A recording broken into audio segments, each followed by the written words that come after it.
parle. Chaque jour, Charles et Carole vous présentent la leçon de l'école du sabbat.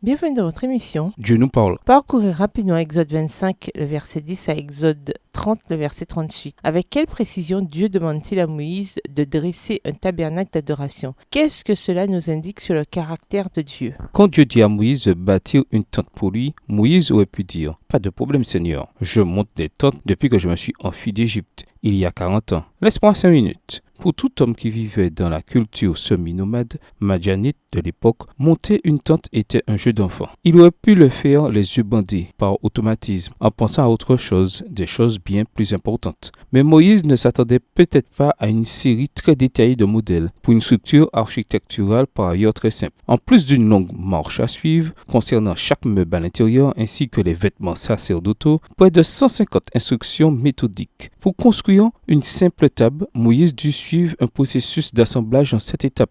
Exode 25, les versets 23 à 30. Cette attention portée aux détails manifestés par Dieu dans la construction de sa tente, ainsi que plus tard dans les instructions pour les sacrifices rituels, démontre un esprit d'excellence, un désir de ne produire rien de moins qu'un chef-d'œuvre. Les matériaux étaient de la plus haute qualité, la conception était impeccable, le travail devait être remarquable, le message était clair. Avec Dieu, le travail bâclé n'est pas accepté. Mais aussi élevé que semblait le standard, c'est Dieu lui-même qui fournit non seulement l'impulsion, mais aussi les ressources humaines pour l'atteindre. Nous lisons dans Exode 31, les versets 1 à 6, et Exode 35, les versets 30 à 36, le verset 1, que c'est Dieu en personne qui donna aux gens les compétences nécessaires. Ces hommes étaient remplis du souffle de Dieu, ce qui leur donna l'habileté et la connaissance pour toutes sortes de travaux, de sorte que la construction du tabernacle et des éléments eurent lieu exactement comme le Seigneur l'avait ordonné. Exode 36, verset 1. De plus, ces deux mêmes concepteurs en chef étaient également dotés d'un don d'enseigner. Exode 35, verset 34. De sorte que leur connaissance et leurs compétences continueraient à demeurer dans la communauté israélite. Bien que ces individus soient identifiés dans le récit comme étant les dirigeants choisis par Dieu, d'autres personnes reçurent des dons similaires et se joignirent à l'œuvre. Exode 36, verset 2.